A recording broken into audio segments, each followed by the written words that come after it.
জাতীয় থেকে আন্তর্জাতিক প্রান্তিক জনপদ থেকে নগর চারপাশে ঠিক কী ঘটছে এই মুহূর্তে তা নিয়ে আয়োজন এখন চারদিকে। আপনার সঙ্গে আছি মোর্শেদ মিয়াজি। আন্তর্জাতিক নদী হিসেবে পদ্মার পানি পাওয়া ন্যায্য অধিকার। বাংলাদেশ ভারতের দাদাগিরি দেখতে চায় না বলে মন্তব্য করেছেন বিএনপি মহাসচিব মির্জা ফখরুল ইসলাম আলমগীর। শনিবার বিকেলে পদ্মা নদীর পানির ন্যায্য হিস্সা আদায়ে চাঁপাইনবাবগঞ্জে গণসমাবেশে তিনি কথা বলেন। এ সময় যথাসময়ে নির্বাচন না হলে বাংলাদেশ আরও দুর্বল হয়ে যাবে বলে সতর্ক করেন তিনি। এছাড়াও আগামী নির্বাচনে জামাত না এলে তাদের অস্তিত্ব থাকবে না বলেও মন্তব্য করেন এই নেতা। ভোটের মধ্য দিয়ে চাঁপাইনবাবগঞ্জ ও রাজশাহী অঞ্চলে বিএনপির ঘাঁটি উদ্ধার করা হবে বলেন সমাবেশে আসা নেতাকর্মীরা। সমাবেশে রাজশাহী ও চাঁপাইনবাবগঞ্জের বিএনপির মনোনীত প্রার্থীদের হাতে ধানের শীষ প্রতীক তুলে দেন মির্জা ফখরুল।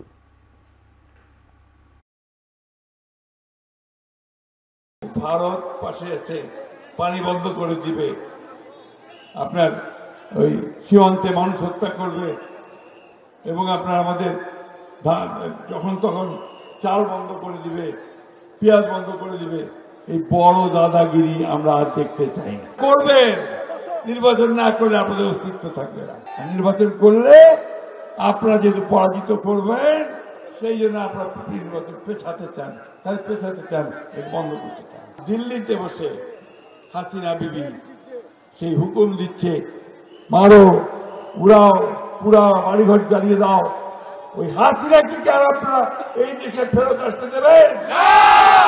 বন্ধুগণ, তার বিরুদ্ধে হত্যা মামলা শুরু হয়েছে, রায় হবে 17 তারিখ।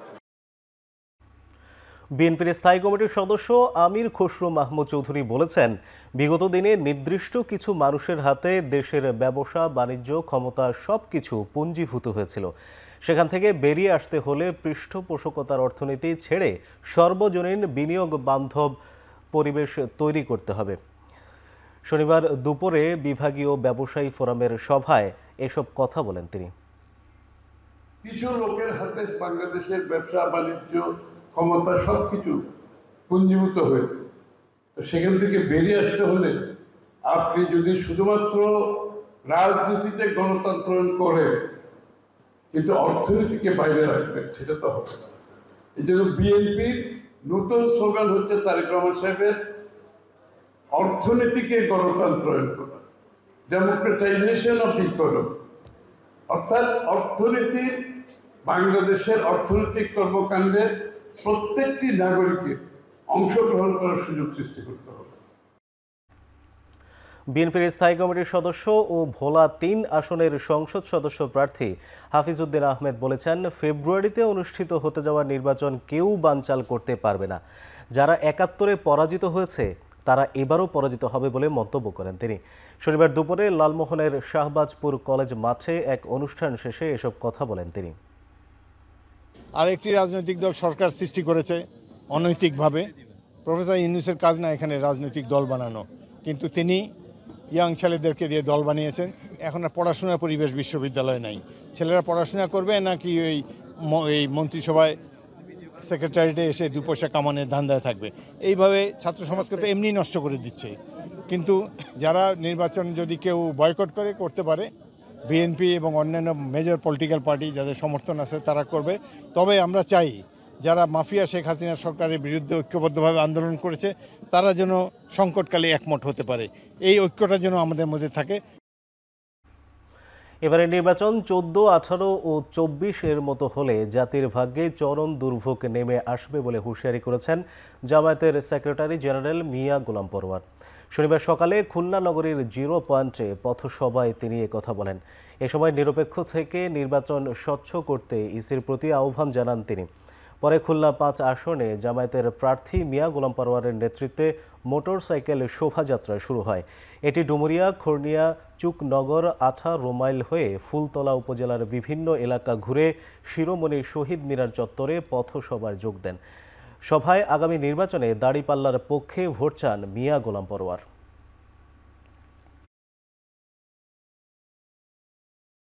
এবারের নির্বাচন যদি 14, 18, 24 মতো নির্বাচন হয়, জাতির ভাগ্যে দুর্ভোগ নেমে আসবে। ভোট কেন্দ্রগুলো পাহারা দেবেন, ভোটারদের জন্য ভয়ভীতি, কালো টাকা দিয়ে প্রচন্ড চাপ সৃষ্টি করা না হয় প্রত্যেক দল এবং প্রার্থী সমান সুযোগ দিয়ে যেন নির্বাচনী কাজ করতে পারে। সংস্কারকে প্রত্যাখ্যান করা মানে আবারও 15 বছরের অন্ধকারে ফিরে যাওয়া এবং ফ্যাসিবাদের জন্য দরজা খুলে দেওয়া।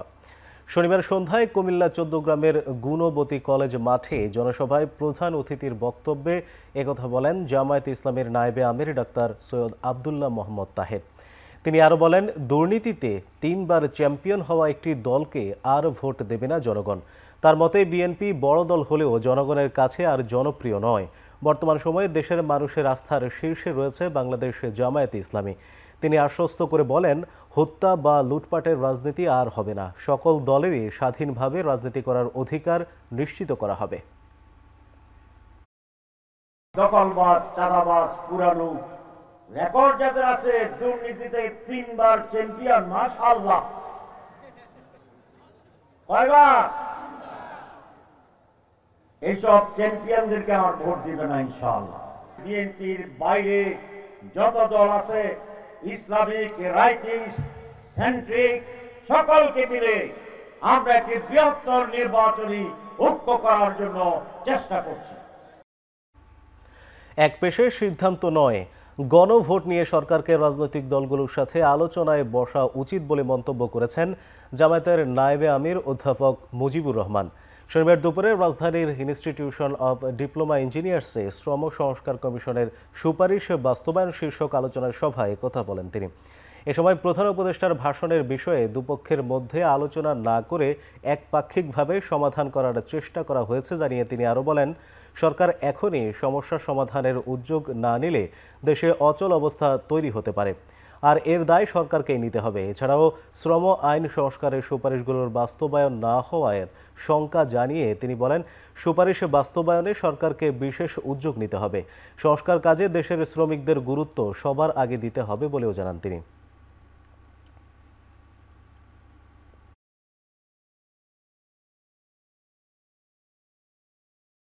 রাজনৈতিক দলগুলোকে যদি পাশাপাশি বসে সমস্যার সমাধান করে, এখানে কোনো বিরোধ হয় না।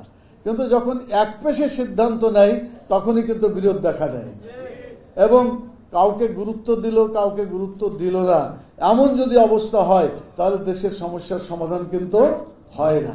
উভয়কে একমত করে একটা জিনিস করা যেত, কিন্তু এক পেশে বক্তব্য দিয়ে এখনো সেটার সমাধান হলো না। ক্ষমতায় গেলে কাদিয়ানীদের অমুসলিম ঘোষণার প্রতিশ্রুতি দিয়েছেন বিএনপি ও জামায়াতের নেতারা। শনিবার রাজধানীর সোহরাওয়ার্দী উদ্যানে আন্তর্জাতিক খতমে নবুয়ত মহাসম্মেলনে তারা বক্তব্য রাখেন। কাদিয়ানীদের রাষ্ট্রীয়ভাবে অমুসলিম ঘোষণার এক দফা দাবিতে সকালে রাজধানীর সোহরাওয়ার্দী উদ্যানে শুরু হয় আন্তর্জাতিক খতমে নবুয়ত মহাসম্মেলন। দেশের বিভিন্ন জেলা থেকে মাদ্রাসার ছাত্র, শিক্ষক, ওস্তাদ, মুসল্লিরা অংশ নেন। এখানে যোগ দেন দেশি বিদেশি ওলামায়ে কেরাম সহ বিভিন্ন রাজনৈতিক দলের নেতারা। সম্মেলনে বক্তারা বলেন, মির্জা গোলাম আহমদ কাদিয়ানী নিজেকে শেষ নবী দাবি করেছেন, যা ইসলাম ও আল কোরআনের পরিপন্থী। বলেন, অন্য সম্প্রদায়ের মানুষ যেভাবে দেশে বসবাস করেন সেইভাবেই কাদিয়ানীরাও বাংলাদেশে থাকবে, তবে রাষ্ট্রীয়ভাবে অমুসলিম ঘোষণা দিতে হবে। সম্মেলনে জামায়াতের সহকারী সেক্রেটারি জেনারেল রফিকুল ইসলাম বলেন, তাদের দল ক্ষমতায় গেলে কাদিয়ানীদের অমুসলিম ঘোষণা করা হবে। কোরআন সুন্নাহর বাইরে কেউ কিছু বললে বিএনপির সমর্থন করবে না বলে মন্তব্য করেছেন দলটির স্থায়ী কমিটির সদস্য সালাউদ্দিন আহমেদ। আন্দোলন ধারাবাহিক হইতে হবে। আগামীতে যে সরকার আসবে, ঢাকাকে যদি অবরোধ করে দেওয়া হয় আর সব অফিস আদালতের মুখ যদি বন্ধ করে দেওয়া হয়, যতক্ষণ পর্যন্ত অ্যাসেম্বলিতে এটা অমুসলিম সংখ্যালঘু ঘোষণা হবে না, আমরা ঢাকার রাস্তা থেকে উঠবো না, তাহলে এটা হয়ে যাবে। মুহাম্মদ রাসূলুল্লাহ সাল্লাল্লাহু আলাইহি সাল্লাম নিজে বহু হাদিসে বলেছেন, তিনি সর্বশেষ নবী, এর পরে আর কোন নবী আসবে না। সুতরাং এর বাইরে যারা চিন্তা করে তারা কেউই মুসলমান হতে পারে না, সবাই অমুসলিম। আমরা যদি এই বাংলাদেশে জনগণ যদি আমাদেরকে নির্বাচিত করে, এই বাংলাদেশে আগামী দিনে অমুসলিম কাদিয়ানীরা অমুসলিম ঘোষিত হবে ইনশাআল্লাহ। রাসূলুল্লাহ সাল্লাল্লাহু আলাইহি ওয়াসাল্লাম বলে গিয়েছেন, আমি আখেরি নবী, আমার পরে কোন রসুল আসবে না, কোন নবী আসবে না। যদি কেউ এর পরে কেউ দাবি করে থাকেন, নিজেকে নবী ঘোষণা করে থাকেন, তাহলে তিনি রাসূলুল্লাহ সাল্লাল্লাহু আলাইহি ওয়াসাল্লামের এই বাণীর মধ্যে নাই। আমরা এই কওম হিসাবে, মুসলমান হিসাবে পৃথিবীতে বিভক্তির কারণে আজকে প্যালেস্টাইন আমাদেরকে হত্যা করছে, গাজাতে নির্মম হত্যাযজ্ঞ চলছে, সারা পৃথিবীর বিভিন্ন জায়গায় আমাদের রোহিঙ্গা ভাইদেরকে হত্যাযজ্ঞে শিকার হতে হচ্ছে শুধু আমাদের দুর্বলতার কারণে। যারা গণভোটের ফলাফল বাধ্যতামূলক করা মানতে চান না, তারা জনগণের রায়কে প্রত্যাখ্যান করেছেন বলে মন্তব্য করেছেন এনসিপির সদস্য সচিব আখতার হোসেন। অতি দ্রুত জুলাই সনদ আদেশ বাস্তবায়নের অস্পষ্টতা দূর করতে সরকারকে আহ্বান জানান তিনি। শনিবার বিকালে রাজধানীর ফার্মগেটে জাতীয় কৃষি দিবস উপলক্ষে তরুণ কৃষি উদ্যোক্তা জাতীয় অর্থনীতির নতুন শক্তি শীর্ষক সেমিনারে এসব কথা বলেন আখতার হোসেন। জানান, দুটো বড় দল কৃষি পণ্যের ন্যায্য দাম ও সংস্কারের জন্য গণভোটকে মুখোমুখি দাঁড় করিয়েছে। যদিও দুটো বিষয় সমান্তরালে গুরুত্বপূর্ণ, তবে গণভোটের ম্যান্ডেটকে যারা প্রত্যাখ্যান করবে, জনগণই তাদের প্রত্যাখ্যান করবে বলে মন্তব্য করেন তিনি। সেমিনারে দলের জ্যেষ্ঠ যুগ্ম আহ্বায়ক সামান্তা শারমিন বলেন, এনসিপি এমন রাজনীতি করতে চায় যার মাধ্যমে কৃষকরাও সংসদে যেতে পারবেন।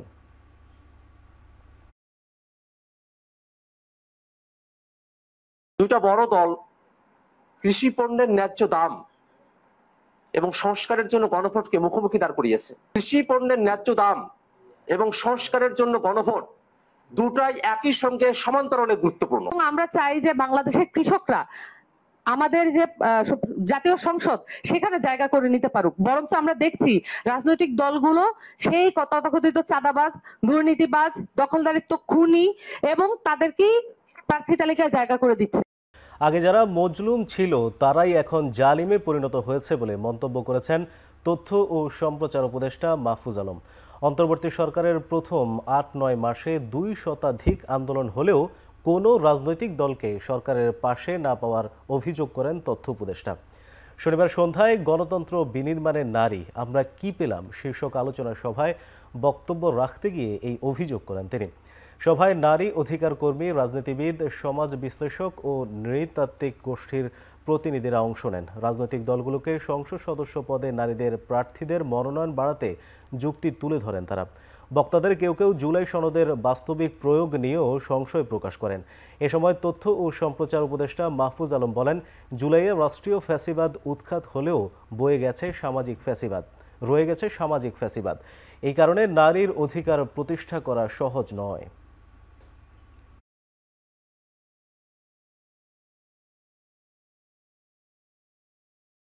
নিপীড়নমূলক, বৈষম্যমূলক আচরণকেও বৈধতা উৎপাদন করার জায়গা আছে, সেটা একটা গুরুত্বপূর্ণ জায়গা, যেটা পাইপলাইনটাকে সমস্যা তৈরি করছে। অর্থাৎ তলা থেকে যে রাজনৈতিকভাবে নারীরা আসবেন সেটা একেবারে সর্বনিম্ন স্তর কাঠামো থেকে শুরু করে এক উচ্চতর কাঠামো, সেইখানে আসলে কোনো অংশগ্রহণের জায়গাগুলো উৎসাহিত হচ্ছে না। এখন পর্যন্ত গত বছরের আগস্ট এবং জুলাইয়ে যে অভ্যুত্থান হয়েছে তার ফলাফল আমাদের কাছে পুরোপুরি আসেনি। তার ফলাফল বা তার প্রতিক্রিয়া হয়তো আমরা সামনে আরো দেখব। এমন হতেই পারে এত জুলাই সনদে যে হুলস্থুলটা করছি, এরপরে যে নির্বাচন হলো, নির্বাচনের পরে যা আসলো তার এটা উল্টে দিল। প্রথম 8টা মাসে অন্তত 200-র উপরে আন্দোলনকে মোকাবেলা করতে হয়েছে। ওই সময়টা খুবই ভয়ঙ্কর একটা সময় ছিল। ওই সময়টা যখন আমরা খুবই স্ট্র্যাটেজিক এবং রাইট ডিসিশন জনগণের অকুণ্ঠ সমর্থনে নেওয়ার সুযোগ ছিল, তখন আমাদেরকে ব্যস্ত করে রাখা হয়েছিল এরকম অনেকগুলো মানে ফলস ফ্ল্যাগ অপারেশন। জাতীয় সংসদ নির্বাচনের তফসিল ঘোষণার পর লটারির মাধ্যমে প্রশাসনের রদবদল করা হবে বলে জানিয়েছেন স্বরাষ্ট্র উপদেষ্টা জাহাঙ্গীর আলম চৌধুরী। শনিবার দুপুরে পটুয়াখালীতে পুলিশ লাইন্স পরিদর্শনে গিয়ে উপদেষ্টা আরও বলেন, নির্বাচনের আগে 5 দিন, নির্বাচনের দিন এবং পরের 3 দিন বিশেষ অভিযান পরিচালনা করবে আইনশৃঙ্খলা বাহিনী। 17 নভেম্বর শেখ হাসিনা সহ অন্যদের রায়কে ঘিরে বিশৃঙ্খলা এড়াতে আইনশৃঙ্খলা বাহিনী প্রস্তুত বলেও জানান স্বরাষ্ট্র উপদেষ্টা।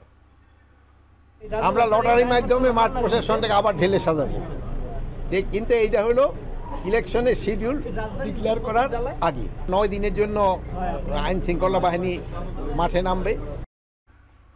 সেন্টার বন্ধ করেও কেউ নির্বাচন ঠেকাতে পারবে না। সুষ্ঠু এবং সুন্দরভাবে আগামী নির্বাচন সম্পন্ন হবে বলে মন্তব্য করেছেন আইজিপি বাহারুল আলম। শনিবার দুপুরে নির্বাচন উপলক্ষে খুলনায় পুলিশের প্রশিক্ষণ শেষে একথা বলেন তিনি। ক্রসফায়ার দিয়ে আইনশৃঙ্খলা পরিস্থিতি নিয়ন্ত্রণে আনতে চান না জানিয়ে বলেন, যেই পুলিশ সদস্যদের পরিশুদ্ধ সম্ভব নয় তাদের নির্বাচনকালীন কোনো দায়িত্বে রাখা হবে না। 43,000 সেন্টার, আপনি কয়টা সেন্টার বন্ধ করবেন? আপনি 500 সেন্টার বন্ধ করবেন, আমি রি-ইলেকশন হবে, আমি 42,500 করে ফেলবো। 1,000 বন্ধ করবেন, 42,000 হয়ে যাবে, 41,000 হয়ে যাবে। ইলেকশন আপনি ঠেকাতে পারবেন না, ওই সন্ত্রাসীরা পারবে না। বিতর্কিত লোকদেরকে আমরা ইলেকশনে তারা যেন ওইভাবে নেতৃত্বে না থাকে, সেটা আমরা যখন ডিপ্লয়মেন্টের প্রসঙ্গটা আসবে তখন আমরা সেই জায়গাটা খেয়াল রাখবো। হীনমন্যতার কারণে রাজনীতিবিদরা জুলাই গণ অভ্যুত্থানকে বিপ্লব বলতে সংকোচ বোধ করেন। স্বৈরাচারের পতন তারা করতে পারেন নাই, কিন্তু ছাত্র জনতা করে দেখিয়েছে। এজন্য তারা বিপ্লবকে বিপ্লব বলে স্বীকার করে না বলে মন্তব্য করেছেন আমার দেশ পত্রিকার সম্পাদক মাহমুদুর রহমান। শনিবার বিকেলে যশোর জেলা পরিষদ মিলনায়তনে জুলাই বিপ্লবোত্তর পরিস্থিতি ও আমাদের করণীয় শীর্ষক আলোচনা সভায় এসব কথা বলেন তিনি। বিপ্লব ছাড়া কোনোদিন কোনো স্বৈরাচারের পতন হয় না। আমি রাজনীতিবিদদের মধ্যে দেখি তারা এটাকে বিপ্লব বলতে শঙ্কাবোধ করে, সংকোচ বোধ করে। আমার মনে হয়েছে এটা এক ধরনের রাজনীতিবিদদের হীনমন্যতা, কারণ তারা পারে নাই, ছেলেরা পেরে গেছে, ছাত্র জনতা পেরে গেছে। এই হীনমন্যতার জন্যই তারা বিপ্লবকে বিপ্লব বলে স্বীকার করে না। আমি মনে করি জুলাই শুধু অভ্যুত্থান ছিল না, জুলাই বিপ্লব ছিল। কারণ জুলাই শুধু একটি রেজিম চেঞ্জের জন্য হয় নাই, একটি রেজিম চেঞ্জের জন্য শুধু আনাস জীবন দেয় নাই, আনাস জীবন দিয়েছে আজকে তরুণদের ভাষায় নতুন বন্দোবস্তের জন্য জীবন দিয়েছে আনাস। লক্ষ্মীপুরে আধিপত্য বিস্তারকে কেন্দ্র করে আবুল কালাম জহির নামে এক বিএনপি নেতাকে হত্যা করেছে দুর্বৃত্তরা। শনিবার রাত 8:30টার দিকে সদর উপজেলার চন্দ্রগঞ্জ ইউনিয়নের পশ্চিম লতিফপুর গ্রামে এই ঘটনা ঘটে। নিহত জহির একই ইউনিয়নের 4 নং ওয়ার্ড বিএনপির সাধারণ সম্পাদক। সড়কের উপর তার মরদেহের পাশে গুলির খোসা পাওয়া গেছে। পুলিশ জানায়, পশ্চিম লতিফপুর গ্রামের মোস্তফার দোকান এলাকায় সড়কের উপর জহিরকে কুপিয়ে ফেলে রেখে যায় দুর্বৃত্তরা। এতে ঘটনাস্থলেই তার মৃত্যু হয়। একসময় জহির মাটি কেনা বেচার ব্যবসায় জড়িত ছিল। ধারণা করা হচ্ছে তার প্রতিপক্ষ আধিপত্য বিস্তারকে কেন্দ্র করে এই হত্যাকাণ্ড ঘটিয়েছে। তবে হত্যাকাণ্ডের কারণ সম্পর্কে সুস্পষ্ট করে কিছু বলতে পারেনি চন্দ্রগঞ্জ থানার ওসি।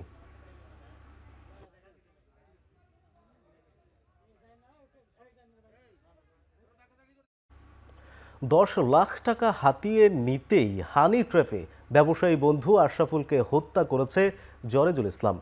তার প্রেমিকা শামীমাকে গ্রেপ্তারের পর জিজ্ঞাসাবাদ শেষে এমন দাবি করেছে র্যাব। আর গোয়েন্দা পুলিশ বলছে সম্পর্কের জটিলতা ও পরকীয়ার জেরেই খুন হন আশরাফুল। শনিবার সংবাদ সম্মেলন করে পুলিশ জানায়, প্রবাস ফেরত বন্ধু জরেজুলকে পরকীয়া থেকে ফেরাতে গিয়ে কাঁচামাল ব্যবসায়ী আশরাফুল জড়িয়ে পড়ে একই নারীর সঙ্গে পরকীয়ায়। কুমিল্লার শামীমার সঙ্গে সামাজিক যোগাযোগ মাধ্যমে পরিচয় হয় মালয়েশিয়ার প্রবাসী জরেজুলের। মাসখানেক আগে দেশে ফেরেন জরেজুল।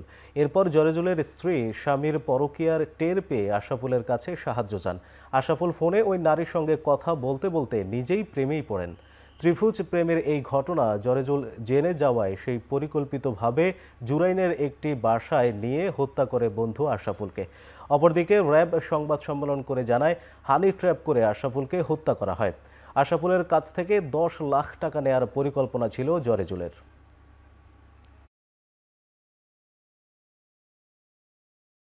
এটা একটা ত্রিভুজ প্রেমের কাহিনী। আসলে হত্যাকাণ্ডটা ঘটেছে এই প্রেম ঘটিত সংকটে। এখানে জরেজুল ইসলাম নামে যে প্রধান আসামি, উনি মালয়েশিয়া প্রবাসী। আলামতগুলো, কাপড়গুলো পাওয়া গেছে মেয়ের বাড়িতে, চা পাতা, হাতুড়িটা যে বাসায় সে বাসায় পাওয়া গেছে, চা পাতি সে বাসায়, আর চা পাতিটা ওরা যাওয়ার সময় সায়দাবাদে রেখে গেছিল। এটা জরেজুলের দেখানো মতো আমরা উদ্ধার করছি। শামীমাকে এই ব্যাপারে জিজ্ঞাসাবাদ করেছি এবং শামীমা যেই আমাদের যে উত্তর দিয়েছে তাতে তার ভাষ্য মতে তাকে মূলত যে কথাটা বলেছে জরেজ, যে 3 লক্ষ টাকা সে পাবে এবং জরেজ এই ব্ল্যাকমেইলের মাধ্যমে 7 লক্ষ টাকা পাবে এবং পরবর্তীতে এই টাকা দিয়ে সে মালয়েশিয়ায় গমন করবেন। এবং আমরা এটাও দেখতে পাই যে জরেজের মোবাইল বিশ্লেষণ করে যে সে অলরেডি মালয়েশিয়া যাওয়ার জন্য সে পাসপোর্ট সংগ্রহ করার জন্য সে অলরেডি তার পাসপোর্ট অফিসও তার প্রস্তুত রয়েছে পাসপোর্ট।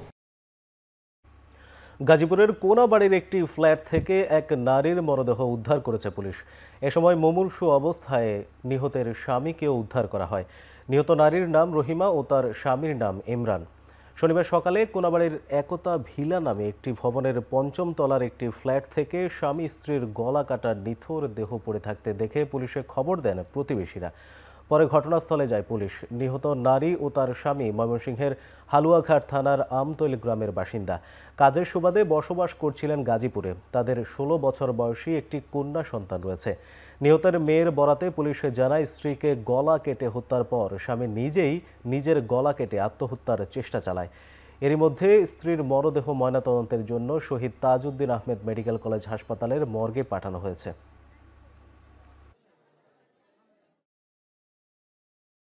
আমরা ভাবছিলাম দুইজনই নিহত, এখন একজনের নাকি হাত নড়তেছে, শুনলাম। ওকে আমরা হাসপাতালে পাঠানোর ব্যবস্থা করতেছি। আসলে ক্রাইম সিন কন্টামিনেট হবে দেখে আমাদের লোকজনকে ভিতরে ঢুকাই নাই। সিআইডি এবং পিবিআর এক্সপার্ট আসছে, ওনারা দেখার পরে বা ক্রাইম সিন করার পরে আমরা এক্সামিন করবো আর কি। চট্টগ্রামের এনায়েত বাজারে পাওনা টাকা চাইতে গিয়ে আকাশ ঘোষ খুন হওয়ার ঘটনায় মূল অভিযুক্ত সানিকে গ্রেফতার করেছে র্যাব। শনিবার রাতে চট্টগ্রামের চন্দনাইশ মামা বাড়ি থেকে তাকে গ্রেপ্তার করা হয়। শনিবার সংবাদ সম্মেলনে র্যাব জানায়, অভিযুক্ত সানি 1 মাস আগে আকাশ ঘোষের মোবাইল সার্ভিসিং এর দোকানে মোবাইলের ডিসপ্লে পরিবর্তন করে 1500 টাকা বাকি রাখে। সেই টাকা না দিয়ে দীর্ঘদিন ধরে আকাশকে নানা টালবাহানা দেয় সানি। পরে গত বৃহস্পতিবার রাতে টাকা দেওয়ার কথা বলে আকাশকে ডেকে নিয়ে পরিকল্পিতভাবে হত্যা করে সানি ও তার সহযোগীরা। অভিযুক্তদের বিরুদ্ধে মাদক কারবারে জড়িত থাকার অভিযোগ আছে, তবে হত্যার ঘটনায় মাদকের কোনো সংশ্লিষ্টতা নেই বলে দাবি র্যাবের। এর আগে আকাশ হত্যায় সহযোগীর অভিযোগে মোহাম্মদ ইউসুফ ও শাকিল নামে সানির 2 সহযোগীকে গ্রেপ্তার করে পুলিশ।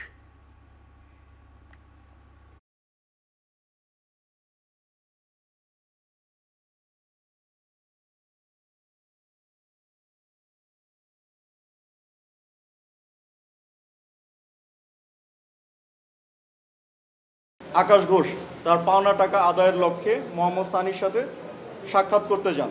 মোহাম্মদ সানি এবং তার সহযোগীরা পূর্ব পরিকল্পিতভাবে ভিকটিম আকাশ ঘোষকে রক্তাক্তভাবে জখম করে এবং ঘটনাস্থল থেকে পালিয়ে যায়। উদ্ধারকৃত আলামত এবং গ্রেফতারকৃত আসামিদেরকে আমরা পরবর্তীতে সুষ্ঠু তদন্ত ও বিচার কার্যের স্বার্থে কোতোয়ালি থানায় হস্তান্তর করব। নির্বাচন ঘনিয়ে আসলেও উন্নয়নের উদ্যোগ থেমে নেই। জলবায়ু পরিবর্তন ট্রাস্ট ফান্ডের আওতায় চলমান প্রকল্পগুলো চলবে বলে জানিয়েছেন পরিবেশ উপদেষ্টা সৈয়দা রিজওয়ানা হাসান।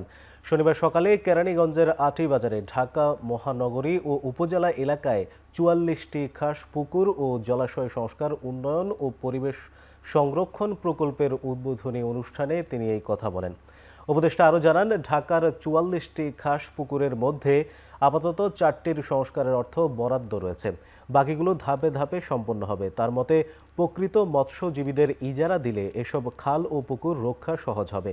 সিলেটের 7টি জায়গায় জনগণের সচেতনতায় সাদা পাথর উত্তোলন বন্ধ হওয়ার উদাহরণ টেনে তিনি বলেন, জনগণ চাইলেই উন্নয়ন রক্ষা সম্ভব। উদ্বোধনী বক্তব্য শেষে দাড়িপাড়া এলাকায় পুকুর সংস্কারের আনুষ্ঠানিক কাজের উদ্বোধন করেন উপদেষ্টা।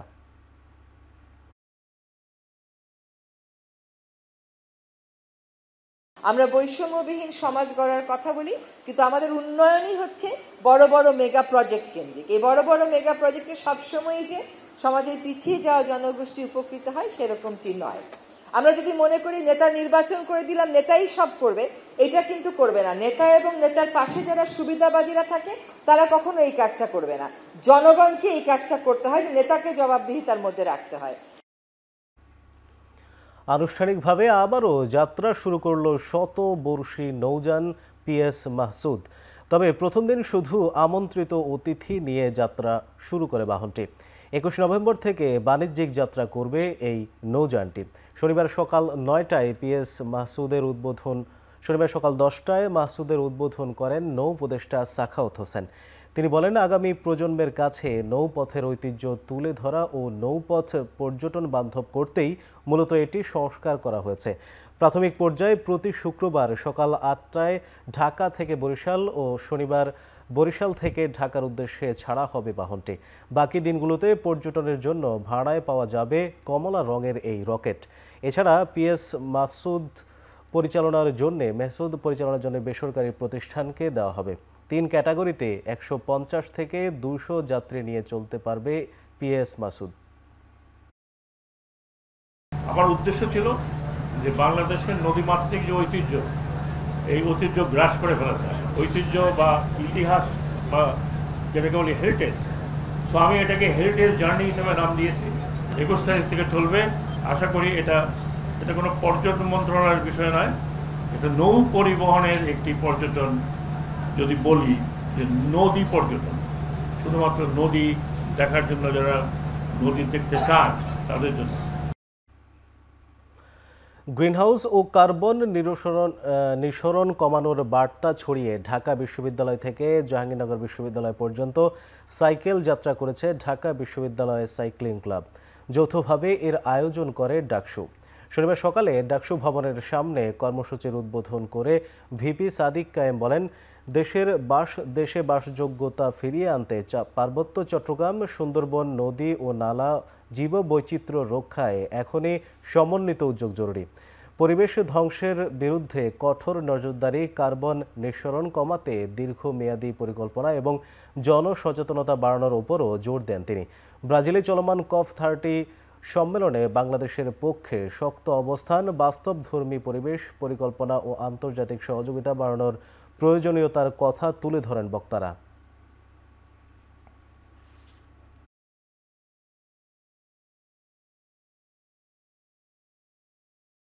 এই সমাজে, এই দেশে, আমরা এই পৃথিবীতে আমরাই আমাদেরকে বসবাসযোগ্য করে রেখে যেতে হবে পরবর্তী যারা আসবে তাদের জন্য। তো সেই জায়গা থেকে আজকে সাইকেল র্যালি। আমরা এখানে সাইকেলের মাধ্যমে আমরা যেন আমাদের যে পলিউশন হয়, সাউন্ড পলিউশন এবং আমাদের এই যে জ্বালানি থেকে যে পলিউশন হয়, সে পলিউশন মুক্ত আমরা একটা শহর গঠন করতে চাই। ট্রাভেল এজেন্সির নতুন খসড়া অধ্যাদেশ 2025 অনুমোদন পেলে 14 লাখ মানুষ বেকার হয়ে পড়বে বলে জানিয়েছে ট্রাভেলস এজেন্সি সংগঠন association of travel agency of বাংলাদেশের সাবেক সভাপতি SN মঞ্জুর মোর্শেদ। শনিবার বিকেলে রাজধানীতে ট্রাভেল এজেন্সির নতুন খসড়া অধ্যাদেশ জারির প্রতিবাদে সংবাদ সম্মেলনে কথা বলেন তিনি। এ সময় তিনি অভিযোগ করে বলেন, অনলাইন টিকিটিংয়ের নামে হাজার কোটি টাকা পাচারকারী ট্রাভেল এজেন্সির বিরুদ্ধে কোনো শাস্তিমূলক ব্যবস্থা গ্রহণ করতে পারেনি বেসামরিক বিমান চলাচল কর্তৃপক্ষ। উল্টো এ বিষয়ে নিজেদের ব্যর্থতা ঢাকতে দায় চাপিয়ে দেওয়া হচ্ছে দেশের প্রায় 6,000 ট্রাভেল এজেন্সির উপর। এজন্য ট্রাভেল এজেন্সি নিবন্ধন ও নিয়ন্ত্রণ অধ্যাদেশ 2025কে কালো আইন হিসেবে চিহ্নিত করেন তিনি। এ সময় এই অধ্যাদেশটি বাতিল করার দাবি জানানো হয়।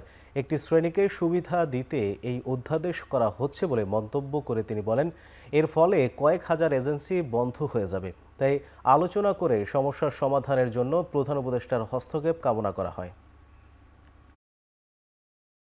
সরকার নির্ধারিত আর্থিক মাধ্যমে লেনদেন করিতে হইবে এবং অতঃপর ছ ও জ দফা সন্নিবেশিত হইবে।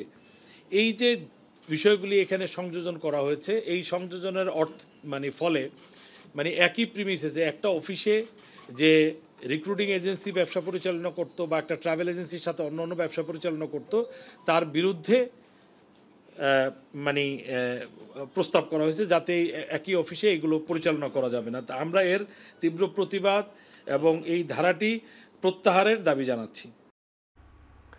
বেসিকের প্লট নিয়ে যারা নির্ধারিত সময়ের মধ্যেও শিল্প প্রতিষ্ঠান গড়ে তুলবে না, তাদের বাদ দিয়ে নতুন উদ্যোক্তাদের জায়গা দেওয়া হবে বলে জানিয়েছেন শিল্প উপদেষ্টা আদিলুর রহমান খান। শনিবার বরিশালে বেসিক শিল্প নগরী পরিদর্শন শেষে তিনি এই কথা বলেন। এ সময় তিনি আরও বলেন, ফ্যাসিস্ট আমলে রাজনৈতিক বিবেচনায় অনেক প্লট বরাদ্দ দেওয়া হয়েছে। যারা প্লট বরাদ্দ নিয়ে তারা কোনো স্থাপনা নির্মাণ করেনি। বেসিকের উন্নয়নের মাধ্যমে ক্ষুদ্র ও মাঝারি উদ্যোক্তাদের জন্য প্লট বরাদ্দের ব্যবস্থা করা হচ্ছে বলে আরও জানান উপদেষ্টা। ভোলার গ্যাস বরিশালে আনার বিষয়ে উপদেষ্টা বলেন, যারা আগামীতে নির্বাচিত হয়ে আসবে তারাই এই বিষয়টি দেখবে। এর আগে উপদেষ্টা নগরীর সার্কিট হাউস পৌঁছালে তাকে গার্ড অফ অনার দেওয়া হয়। পরে তিনি বিসিক শিল্প নগরীর কয়েকটি কারখানা, বিএসটিআই ও নতুন প্লট পরিদর্শন করেন।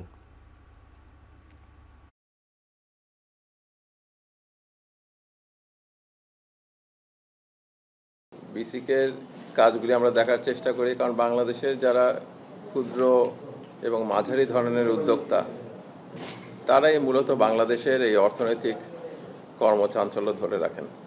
আর আরেকটা জিনিস হচ্ছে যে এখানে যারা জেনুইন শিল্প উদ্যোক্তা তাদের কীভাবে সাপোর্ট দেওয়া যায়, তাদেরকে ওয়ান স্টপ সার্ভিসের মধ্যে কীভাবে আনা যায়, এটার একটা প্রধান উপদেষ্টার অফিস থেকে চেষ্টা আছে, সেই একটা নির্দেশনাও আছে, সেটাকে আমরা উনাদের কাছ পর্যন্ত কীভাবে পৌঁছায় দিতে পারি। ডেঙ্গু পরিস্থিতি নিয়ে উদ্বিগ্ন হওয়ার কিছু নেই বলে জানিয়েছেন ঢাকা দক্ষিণ সিটি কর্পোরেশনের প্রশাসক মাহমুদুল হাসান। তবে পরিস্থিতি বিপজ্জনক না হলেও জনগণকে সচেতন হওয়ার পরামর্শ দিয়েছেন তিনি। শনিবার সকালে রাজধানীর শনির আখড়ায় বিশেষ পরিচ্ছন্নতা ও মশক নিধন অভিযানে তিনি আরও বলেন, জরিমানা কোনো সমাধান নয়, প্রয়োজন জনসচেতনতা। এ সময় এডিসের লার্ভা প্রতিরোধে নিয়মিত অভিযান পরিচালনার কথাও জানান তিনি। বলেন, ঢাকা দক্ষিণ সিটি কর্পোরেশনের খাল ও নর্দমাগুলো নিয়মিত পরিষ্কারের অভিযান চলবে। এ সময় এলাকাবাসী প্রশাসকের কাছে এলাকার নানা সমস্যার কথা তুলে ধরলে তিনি তা সমাধানের আশ্বাস দেন।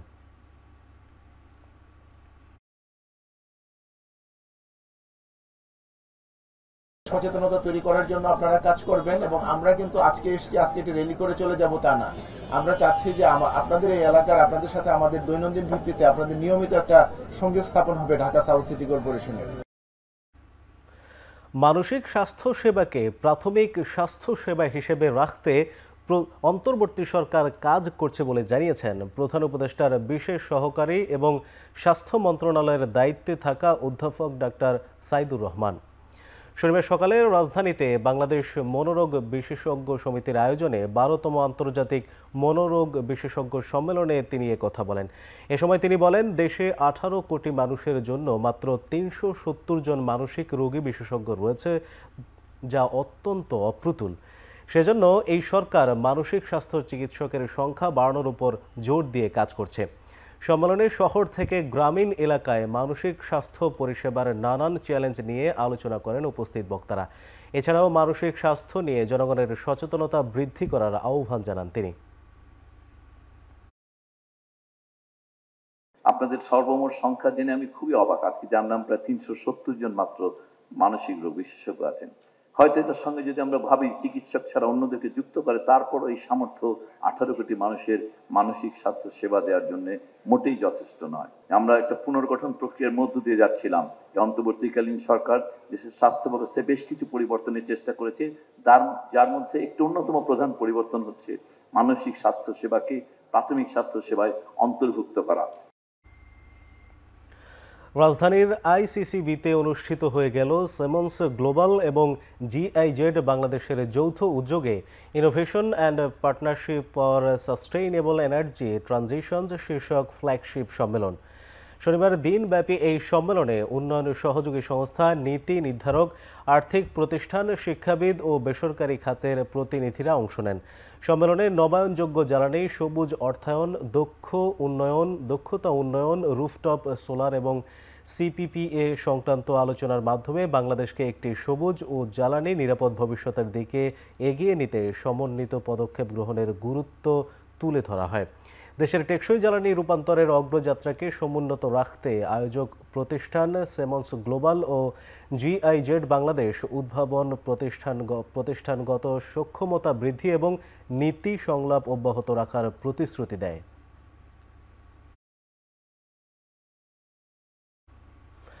শিক্ষার্থীদের মধ্যে পরিবেশ সচেতনতা বৃদ্ধি, ক্যাম্পাসকে পরিচ্ছন্ন রাখা এবং একটি সবুজ ও স্বাস্থ্যসম্মত শিক্ষা পরিবেশ গড়ে তোলার লক্ষ্যে ঢাকা কলেজ ক্যাম্পাসে পরিচ্ছন্নতা অভিযান ও সচেতনতামূলক কর্মসূচি আয়োজন করেছে কলেজটির স্বেচ্ছাসেবী সংগঠন ইকো ওয়ারিয়র্স।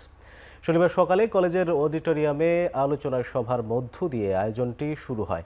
অনুষ্ঠানে প্রধান অতিথি হিসেবে উপস্থিত ছিলেন ইউএনডিপির সাবেক পরিচালক এবং প্রখ্যাত অর্থনীতিবিদ ডক্টর সেলিম জাহান। বিশেষ অতিথি হিসেবে উপস্থিত ছিলেন ঢাকার অতিরিক্ত কর কমিশনার মুর্তুজা শরীফুল ইসলাম। অনুষ্ঠানে সভাপতিত্ব করেন ঢাকা কলেজের অধ্যক্ষ অধ্যাপক AKM ইলিয়াস। এছাড়াও আরও উপস্থিত ছিলেন কলেজের শিক্ষক শিক্ষার্থী, ঢাকা কলেজের HSC 1992 ব্যাচ ও অন্যান্য ব্যাচের প্রাক্তন শিক্ষার্থীরা। ঢাকা কলেজের উচ্চ মাধ্যমিক 1992 ব্যাচের শিক্ষার্থীদের সহযোগিতায় অনুষ্ঠানটি আয়োজন করা হয়।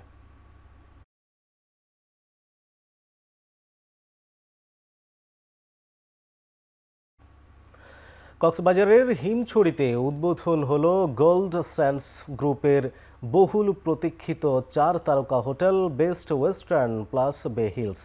পাহাড় ও সমুদ্রের মেলবন্ধনে ব্যতিক্রমী দক্ষিণ এশিয়ার অন্যতম এই হোটেলটি পরিচালনা করছে যুক্তরাষ্ট্র ভিত্তিক বিশ্বখ্যাত হোটেল চেইন বেস্ট ওয়েস্টার্ন। শনিবার দিনব্যাপী আয়োজনের মধ্যে দিয়েছিল র্যালি, ঘোড়ার গাড়ি show, marine drive, lighting, celebrity engagement এবং সাংস্কৃতিক অনুষ্ঠান। উদ্বোধনী অনুষ্ঠানে উপস্থিত ছিলেন প্রতিষ্ঠানের ঊর্ধ্বতন কর্মকর্তা, প্রশাসনের প্রতিনিধি ও বিনোদন জগতের তারকারা। হোটেলের প্রতিটি সুইট থেকেই পাহাড় ও সমুদ্রের অবারিত সৌন্দর্য উপভোগ করার সুযোগ থাকায় এটি এখন পর্যটন নগরী কক্সবাজারের নতুন আকর্ষণ হিসেবে দেখা হচ্ছে।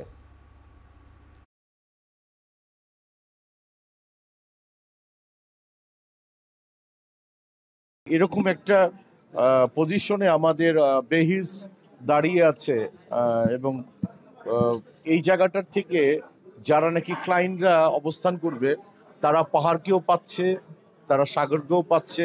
আমাদের ট্যুরিস্টদের সার্ভিসের জন্য বিদেশি যে হসপিটালিটি এবং তারা যখন এই হসপিটালিটিকে এনশিওর করবে তখন বাংলাদেশের পর্যটনের মান আমাদের ট্যুরিস্টদের কাছে একটা অনন্য উচ্চতায় নিয়ে যাবে।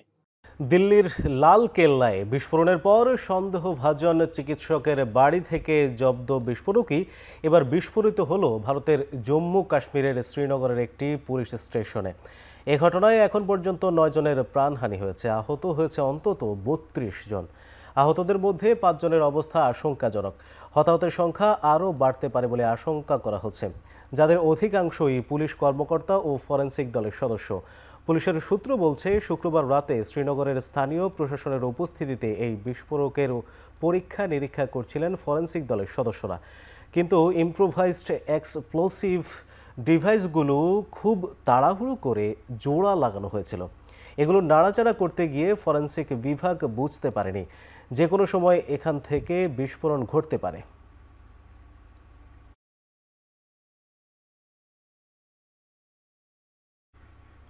বিহারের মতো আগামী বছরে অনুষ্ঠিতব্য পশ্চিমবঙ্গ বিধানসভা নির্বাচনেও জয়ের ধারা অব্যাহত রাখবে বিজেপি।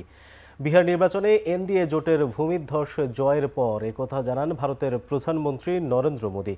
গঙ্গা নদীর প্রসঙ্গ টেনে তিনি বলেন, এটি বিহারের মধ্য দিয়ে বাংলায় প্রবাহিত হয়েছে। তাই বিহারের জয় বিজেপির বাংলা জয়ের সম্ভাবনাকে বাড়িয়ে দিয়েছে বলে মনে করেন মোদী। এর আগে বিহার নির্বাচনে 200টিরও বেশি আসন পেয়ে নিরঙ্কুশ জয় লাভ করে ক্ষমতাসীন বিজেপি নেতৃত্বাধীন জোট ন্যাশনাল ডেমোক্রেটিক অ্যালায়েন্স এনডিএ। এতে টানা 5মবারের মতো রাজ্যটির মুখ্যমন্ত্রী হতে যাচ্ছেন জোটের অন্যতম শরিক দল জনতা পার্টির প্রধান নীতিশ কুমার। এদিকে এবারের নির্বাচনে ব্যাপক ভরাডুবি হয়েছে তেজস্বী যাদবের জোট মহাগঠবন্ধনের। মাত্র 35টি আসনে জয় পেয়েছে জোটটি। তবে নির্বাচন শুরু থেকেই স্বচ্ছ ছিল না বলে অভিযোগ করেছেন কংগ্রেস নেতা রাহুল গান্ধী।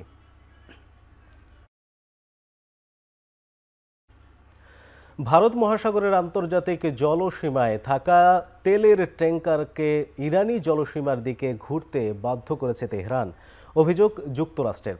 শুক্রবারের এই ঘটনায় ওয়াশিংটন বিস্মিত বলে জানিয়েছে নাম প্রকাশে অনিচ্ছুক এক মার্কিন কর্মকর্তা। কারণ হিসাবে বলা হয়, জুনে ইরানি ভূখণ্ডে যুক্তরাষ্ট্র ইসরায়েলের হামলার পর থেকে গেল কমাসে এই ধরনের ঘটনা ঘটায়নি তেহরান। তালারা নামের জাহাজটিতে উচ্চ সালফারযুক্ত গ্যাস ওয়েল ছিল। সংযুক্ত আরব আমিরাতের শারজাহ থেকে সিঙ্গাপুরে যাচ্ছিল জাহাজটি। অভিযোগের বিষয়ে কোনো স্বীকারোক্তি দেয়নি তেহরান। যুক্তরাষ্ট্রে 43 দিনের শাটডাউন শেষের 3 দিন পরেও স্বাভাবিক হয়নি ফ্লাইট চলাচল।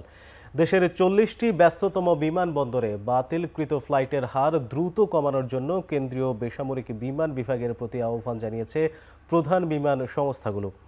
Flight tracking website flight aware জানিয়েছে, স্থানীয় সময় বৃহস্পতিবার বিকেলে এক জাহাজের 1000-এর বেশি ফ্লাইট বাতিল হয় যুক্তরাষ্ট্রে। বিলম্বিত হয় 2000-এর বেশি। যদিও কেন্দ্রীয় বেসামরিক বিমান বিভাগের বাধ্যতামূলক 6% ফ্লাইট বাতিলের নির্দেশনা মানছে না বেশিরভাগ বিমান সংস্থা। বুধ ও বৃহস্পতিবার 3.5% ফ্লাইট বাতিল করলেও শুক্রবার বাতিল হয় 2% ফ্লাইট। শাটডাউনে সরকারি অচলাবস্থার কারণে বেতন ভাতা বন্ধ ছিল এয়ার ট্রাফিক কন্ট্রোলার ও অন্যান্য বিভাগের কর্মীদের। শুক্রবার শুরু হয় বেতনের 70% প্রদানের কাজ।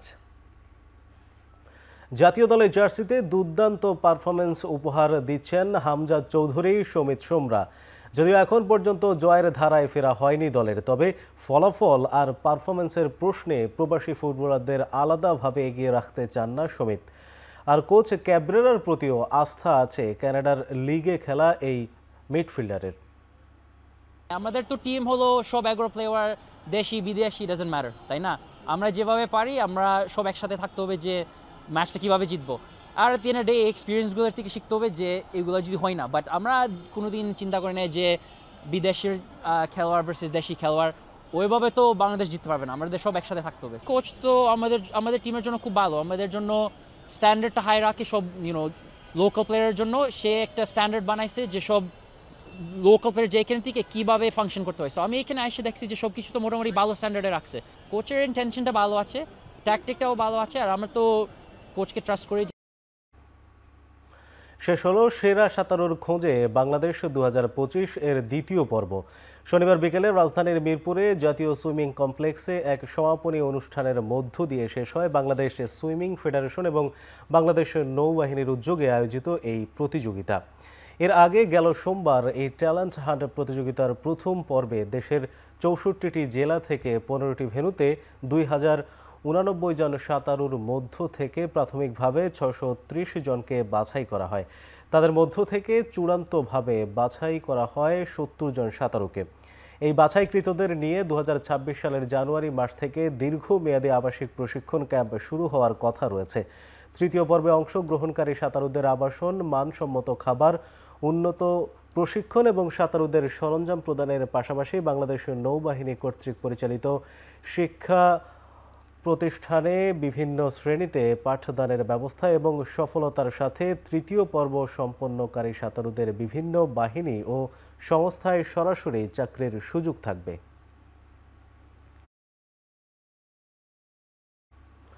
প্রথমবারের মতো অনুষ্ঠিত হতে যাচ্ছে ঢাকা স্টেডিয়াম আলট্রা রান।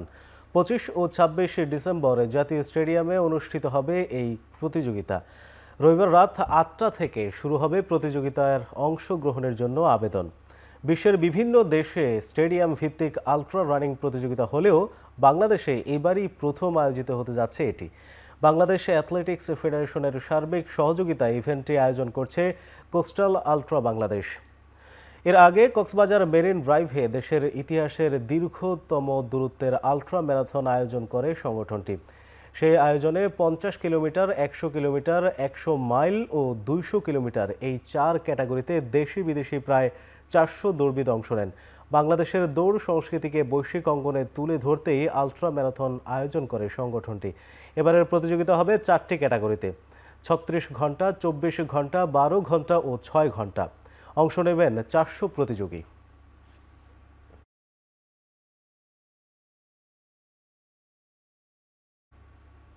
শেষ করছি এখন চারদিক। এখন টেলিভিশন ওয়েবসাইটে দেখতে ভিজিট করুন www.ekon.tv। এছাড়া ফেসবুকে দেখতে ভিজিট করুন facebook.com/tv.ekon এবং ইউটিউবে দেখতে ভিজিট করুন youtube.com/c/ekontv।